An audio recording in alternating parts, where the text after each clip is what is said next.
What the heck is this? I wake up to reports that Michael Jackson was allegedly protecting children from Jeffrey Epstein, stopping them from going on his ranch. What the heck is possibly going on right now? With the new Michael Jackson movie coming out in April, I knew this was going to happen. I knew that there was going to be a shift. There's going to be a lot of pro-MJ propaganda, like he was a good guy all along, he was protecting kids, and a lot of anti-MJ propaganda propping up, saying, oh no, he wanted those kids for himself. He was just eliminating the competition by stopping them from going to Epstein. Now there are headlines and reports saying that Macaulay Culkin, Home Alone child star, who had a good friendship with MJ and has always defended him, he has said that Michael Jackson was protecting kids from being carted off to Epstein's island, and Macaulay was one of them. Mike stepped in and took him to Neverland when Epstein tried to get Macaulay to go with him to the island. And as a result of this supposed quote, all these headlines are popping up saying how Michael Jackson was secretly trying to get kids off of Epstein's island. This all comes from this quote from Macaulay saying, Michael Jackson saved me from getting on a plane to that tiny island. Now, I've tried to verify this quote online. I've tried to find it, and I couldn't. I literally Googled it myself. I asked AI, yo, does this quote exist? I know you can't trust AI here and there, so I asked multiple of them. They said this is not a thing. This has not happened. This is not a thing in existence. And then I traced it. I found on Reddit, someone found a video where this line was said, and it's a video of Macaulay Culkin saying this, but it's clearly AI. It's clearly AI. Clearly someone used AI to make him say this. That does not sound like him. Guys, y'all don't know how much I would want this to be true. Okay? I love Michael Jackson's music. I would love the idea for the king of pop to secretly have been a hero saving kids from Epstein this entire time. But we have to be objective. We have to be as objective as possible when making these videos and fact check everything. This is not a real quote that was said. And because this was said, headlines have now been reported. And as soon as one person sees a headline like, Michael Jackson was saving kids from Epstein's Island, everyone's going to be like, see, I knew it all along. He wasn't actually a child molester. He was a good guy. That's how powerful social media is. And that's how much misinformation can spread through it. Macaulay Culkin has defended Michael Jackson. He has combated that documentary that came out, Leaving Neverland, saying that is very defamatory and has a lot of inconsistencies and lies and bullshit and is media sensationalizing a normal friendship between the two. We also have people making pretty good arguments for the idea that maybe Michael Jackson was a fall guy and was set up, just not in the way we think. Especially with the way those Epstein files came out to make him look bad. Plus, people are saying maybe he was set up as a result of the industry he was in and various elites in it that he was battling, apparently. Maybe there was a larger setup in his career that caused these legal battles in his later life, and maybe even caused his death. People are going that far. So I want to go through everything today. We're gonna break this down in 3 phases. 1, the pictures with him and Epstein and the Epstein files, what they actually mean. 2, the PDF file allegations that he's had in his own career. And 3, him being the subject of this apparently wider conspiracy that Michael Jackson even feared. He feared for his own life in his last days and throughout his career, right? So we're going to go through all this. So when the DOJ first released the early batch of files, Michael Jackson was among the people, including guys like Clinton and people who were verified to be doing weird shit with Epstein, okay? He was seen in pictures like this with Bill and this woman, and then a couple people who were blurred out who are apparently not actually victims but were made to look that way. We're going to get into that. So here's the context here, okay? Michael Jackson met with Epstein in 2003 at his public Palm Beach home to look for property. I think Michael Jackson's security guard verified this, but all good, whatever. There's only so much credibility you can trust the people who are close to him, right? In one of the transcripts, the victim said that they saw Michael Jackson present there, but that he didn't do anything inappropriate. The picture with Bill Clinton and Diana Ross was at a Democratic convention, and his own kids are blurred out for no reason. Very, very interesting. The way it's positioned makes it look like Michael Jackson was diddying up people who were blurred out, redacted victims with Clinton. So we have one victim saying Michael Jackson was there but he didn't do anything, and 2, he was already at a Democratic convention. He's already performed for Bill Clinton, right? And there were no victims there. So we need to make that much clear. Now, people could say, okay, Zafi, but there's so many other people in pictures with Epstein that you go off on that are in the Epstein files. Here's the key difference. There is a category of things that I associate with people who may or may not be really sus and guilty with Epstein. Do they have allegations with Epstein? Like, did they molest with Epstein? Did they diddy up people with Epstein? Okay? Are there weird email exchanges where they are talking to Epstein directly or a reference in convo? Are there videos? Are there secret photos taken? You know how Epstein took a photo with Mark Zuckerberg and Elon without them knowing he sent it to himself to expose them? Are they on the FBI deck list that was actually hidden? The FBI has a whole list of people that are involved with Epstein. Prince Andrew, Les Wexner, Donald Trump, all these guys are on that. Has MJ been described in detail by any of the victims? Have they seen him on the island and accused him of doing stuff? And are there multiple visits recorded that he lied about? None of these things apply to MJ besides the picture.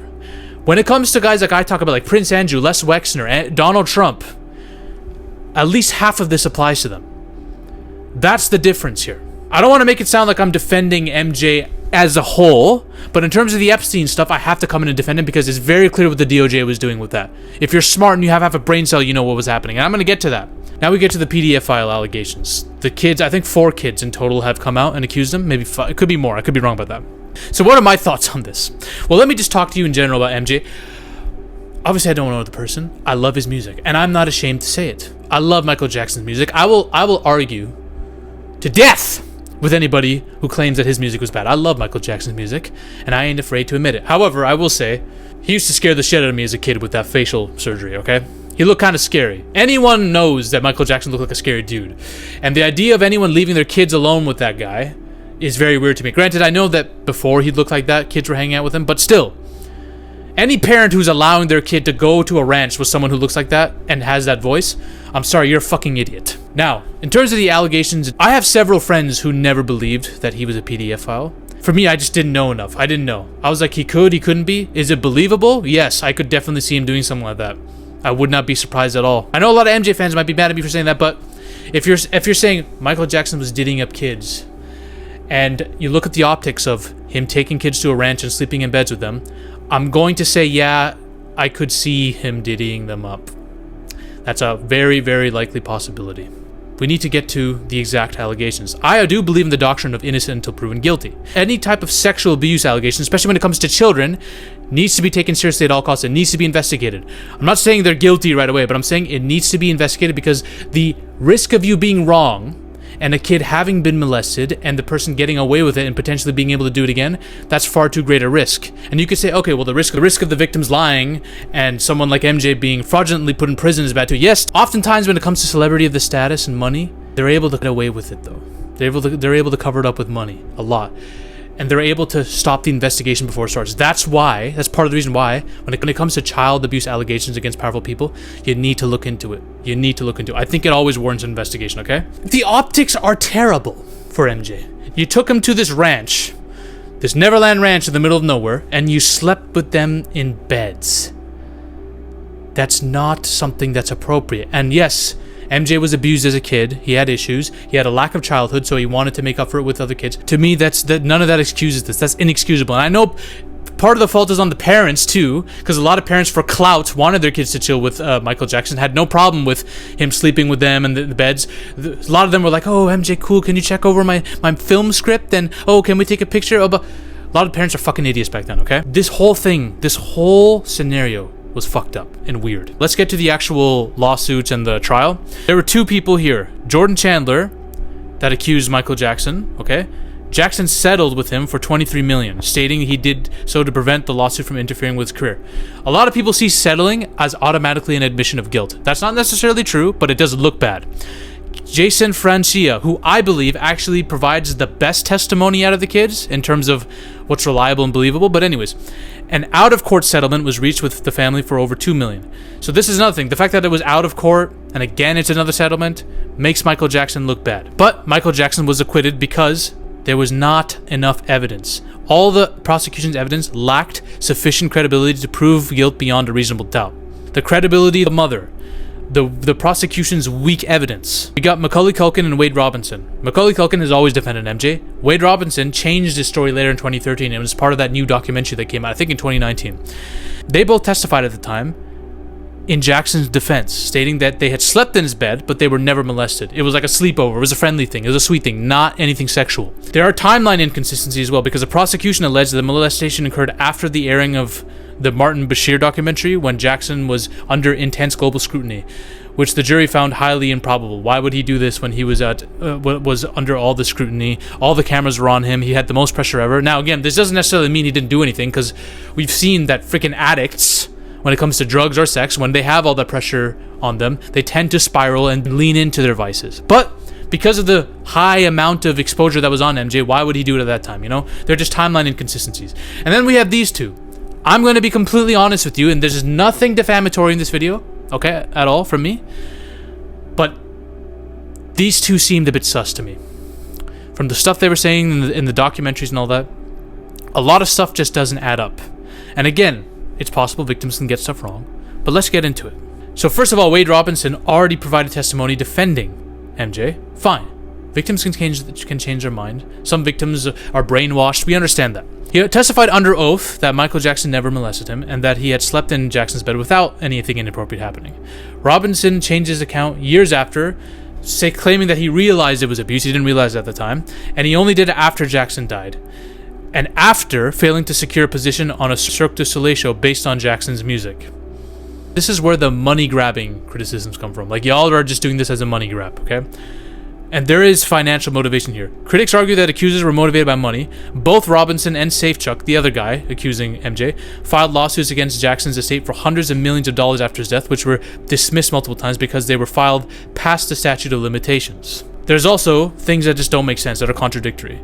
Robinson claims he was abused during a specific week in 1990 where his family visited the Grand Canyon. His mother swore twice under oath, in deposition, that he was with the family on the trip. He could not have been with MJ at Neverland. Safechuck had a claim where he claimed to be abused at a train station. But this timeline doesn't make sense because evidence shows the station was not built until 1993-1994, after the timeline he said so. So there's some conflicting info. Again, victims can get stuff wrong, but to me, when I saw this, it came out as a money grab. It just came out that way. Alright? That's not to say I don't believe all the victims. That's what this came off as. And the big thing that was really bad optically was it was revealed that Robinson was actively seeking employment from the Jackson estate shortly before filing his lawsuit, and only turned on the estate after being rejected. Why would a victim who would want nothing to do with MJ and just want to go after him in court, why would he want to seek work from the Jackson estate badly? And then only when he's rejected does he file the lawsuit, right? It just looks bad. In defense of the documentary explores the psychological effects. It relays the idea that maybe the victims would defend abusers because of the bond they had and the brainwashing, battered wife syndrome, that kind of thing, Experts and advocates note that it is common for victims of child sexual abuse to take years or decades to come forward. Okay, it's common for victims in general of any kind of sexual violence to come forward. That's fine. I would never use that against a victim. It's the inconsistencies. You've had so long to come up with a story for your documentary about what happened, and you still get things wrong. Right, you still don't cover for there's still contradictions. You swore testimony there. You got rejected from a job offer. It just looks optically bad. I have to be careful here because of demonetization. They were asked to give physical descriptions of Jackson's, right? Some reports claim that the description matched. Others, including Jackson's autopsy, noted there were discrepancies. Disgusting. Honestly, man, there's a lot of disturbing things in that documentary. I watched it. There's a lot of disturbing things in that. For one of them, I believe is a Francis kid. His testimony was actually decently believable. A judge who was deputy DA at the time has confirmed that the description, I think his description, did match. The prosecution tried to submit the evidence in 2005 trial, but the request was refused. There's no way that they would have attempted to submit it as evidence if it didn't match. So that's all I can say about the child sexual abuse allegations. All I can say is the physical description matching is very sus for MJ. All right? One of the victims that he did an out-of-court settlement with, again, optically that looks bad. The two victims in the Neverland documentary, they looked a bit sus. There were some contradictory things there. All in all, I had the same stance as I always did. If he didn't, I wouldn't be surprised. I just hope he didn't. I hope he didn't. And he wasn't convicted. He wasn't found guilty or any of that. It all plays in his favor. But a lot of people think he's a PDF file after what happened. It's tough. Now let's talk about MJ versus the industry. Okay? So this is where people think a setup occurred. There were many media attempts to sabotage MJ. And it also involved his doctor.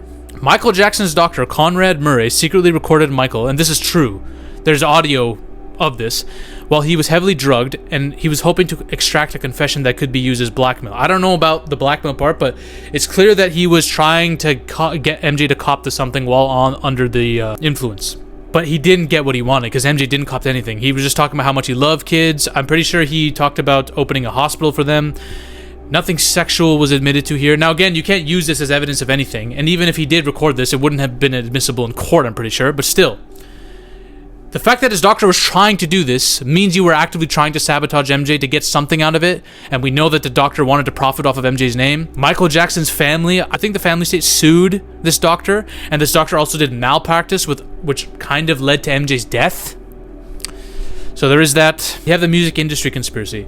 Michael Jackson told people in his family that there was a conspiracy regarding the owner of ATV Music. He felt he was being targeted for challenging the industry's control over artists. All right.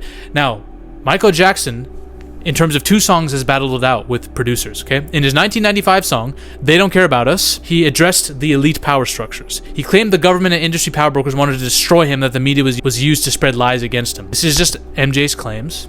Okay. We do know that he had a big hash out with the producers over the Palestine Don't Cry song. He made the song after traveling, I'm pretty sure, over there, and largely due to pressure from executives, he had to stop. He didn't put the song out in public.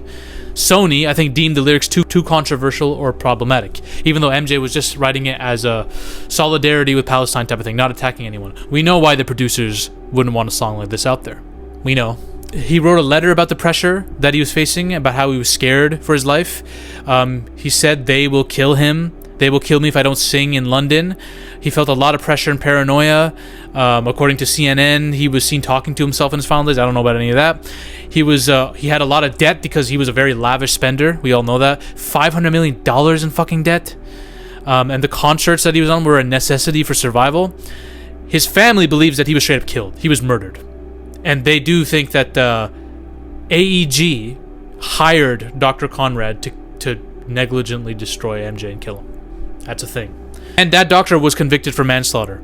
I do think, even after getting convicted for reckless medical practice and getting his license revoked, I'm pretty sure he wrote a book and went on a media press tour and profited off of it, of what happened to MJ and his recording. That recording was meant to gain some kind of leverage. I think he was trying to sell that shit too, to the media, I think. So this guy clearly had a fucking agenda. No defamation. I'm just reading publicly cited things. And the FBI raided the Neverland Ranch, I'm pretty sure, after the sexual abuse allegations. They got 16 hard drives that they seized, okay? They found no incriminating evidence or illegal material. Forensic analysis of the computers and hard drives contained no records of illegal material, okay? So there is that. We have a lot of things stacked against MJ and a lot of things for him, right? People will say he was either an innocent man set up by the elites to look like a sexual abuser, because he was fighting back against them. Again, I don't think he was fighting back against the elites that hard to the point where they would have to do that, but who knows? And people believe he was also protecting kids against Epstein. On the flip side, he was definitely engaging in inappropriate behavior with the kids, even if he didn't molest them. The fact that you're sleeping in beds with them in a freaking private ranch is weird, bruv. That's fucking weird. Was he a victim of studio control? Maybe, probably. Was he a victim of a gotcha campaign from not only media but his own doctor? Yes, 100%. Were people trying to profit off of his name? Yes, 100%. And I do think maybe 2 of the victims, potentially, there's reason to believe that they were trying to profit off his name too. They could have also been victimized at the same time. Both can be true, but still. With the FBI raid, plus the doctor trying to elicit a confession from him, they didn't pull up anything sus. Only thing sus against MJ is allegations from kids. From 2 kids. 3. Right? 3. 4. 4. 2 of which people find very sus. Me included. Macaulay Culkin has always defended MJ, saying, "Listen, nothing happened between us. This is all bullshit. Leaving Neverland documentary is bullshit. He never did anything to me in bed. It was just a sleepover," right?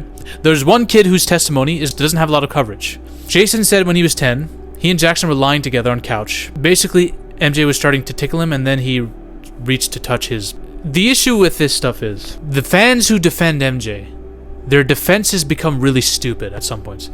I genuinely saw people defending this by saying, so what if MJ was... It's just tickling. It's just tickling. He literally says MJ touched some of them. Grabbed them, okay? But MJ fans are saying, oh man, come on, he's blowing it out of proportion, it's just tickling. Guys, you need to stop this. That's not a good defense at all. Stop saying dumb shit like that. It's just like saying, oh, well, Epstein was just trying to have a good time and have a party, and little girls were there, and, you know, we're blowing it out of proportion, you know? It was their own choice. Like, we're getting into, like, PDF file protection territory, and I'm not saying that's what MJ was. I don't want to believe that's what MJ was. And I've defended MJ in a lot of things. I think there's a lot of sus accusations against him, and I think a lot of people who are accusing himself are sus. I think there's a lot of attempts in the media and by his own doctor to sabotage him. But we can't be using this as a defense. And I will say the DOJ did try to make MJ look bad. Why are you blurring out pictures of people who are not victims? We know that the DOJ is actively, selectively, strategically redacting and unredacting shit. It's been proven. There was a whole email called Epstein's Victims. I think there were 16 to 20, and only one was redacted. The DOJ let the rest of the identities be known to the public while redacting co-conspirators of Epstein and those accused of being molesters. Why? Well, the Congress thinks y'all were doing it to intimidate the victims on purpose. You let their names be out there so that you could give an opportunity to the ones that were hidden and redacted, the abusers, to maybe silence them, low-key. And we know that the FBI doesn't want to touch anything to do with the victims because the victims tried reaching out to the FBI with lawyers saying we're ready to testify, and the FBI ignored them. None of them were even approached by the FBI to even warrant an investigation, despite the allegations being insane. So we know that the DOJ strategically either covers people's names or unredacts them. We know that they had the victims exposed, at least in one email, but no co-conspirators. We're only going to expose the ones that don't have any risk with them, like Bill Clinton and MJ. We know that Bill Clinton was doing shit with Epstein. We know that. Bill Clinton's been under fire for years. We've seen the pictures. We've seen the emails. We know that MJ has child abuse allegations against him. So people might look at him and Epstein and say, yeah, that makes sense. They're both diddlers. The DOJ knew what they were doing. They broke redaction law. When it comes to the Epstein Transparency Act, they literally broke our law. They redacted people that weren't victims. What's wrong with fucking... Everything's corrupt. So MJ was clearly framed up to look really bad there. Whether you believe he was an actual diddler to other kids on his own ranch or not, he was clearly framed up there. Was he trying to save the kids for himself so Epstein couldn't get to them? We will never know. Was he protecting the kids? I think when people talk about MJ protecting kids, I think MJ was protecting them in the form of doing charity work, helping kids heal through trauma, helping them have fun, escaping from the dark world, all that kind of stuff. Medical aid, all the stuff that he's done. I think that's what he means. I don't think he literally protected them from Epstein. I don't think there's a connection like that between him and Epstein, guys. Sorry. I don't think there was any plan. I want to believe there was, but I just don't think there is. There's no evidence tracing them like that. There's just one picture with him and Epstein, and the DOJ clearly put it out there to make him look bad. And there's one AI video with Macaulay Culkin saying, he stopped me from going on an island. That's not real. Now, if it does come out that Macaulay Culkin says this, then I'm going to look like a fucking idiot. But I couldn't find it anywhere. Is he a misunderstood hero or a degenerate fucking weirdo that was diddling up kids? We will never know. I want to believe that he was innocent and a protector, but that's belief. I don't have time for that anymore. I don't trust any of them. And for people who are saying, oh, but he fought against the elites and their regime, brother, he literally performed for Clinton at his inauguration. I don't think this was a guy who was focused on beating the Illuminati and the elites. I think this was a guy who feared for his life against the elites of his own industry and producers, but I don't think it had to do with Epstein or the government personally. All right? That's my thoughts on that. I think when someone's rich and powerful and has a fan base, we tend to see headlines like this.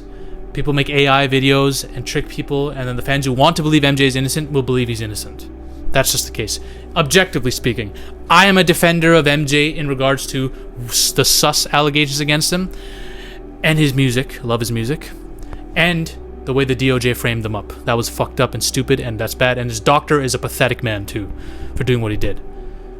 All the other stuff I can't speak on, and he didn't protect kids from Epstein from anything I've found. Sorry, guys.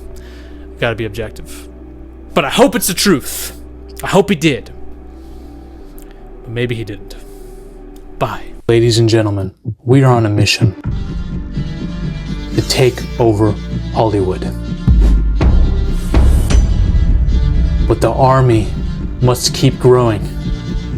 If you want to suggest video topics to me, or talk about your favorite movies or favorite film theories in a community with like-minded individuals, join the Zafy Discord now. Link is in the description and the comment section as well. Join us. This movement is just beginning. We're taking over Hollywood, one coke line at a time.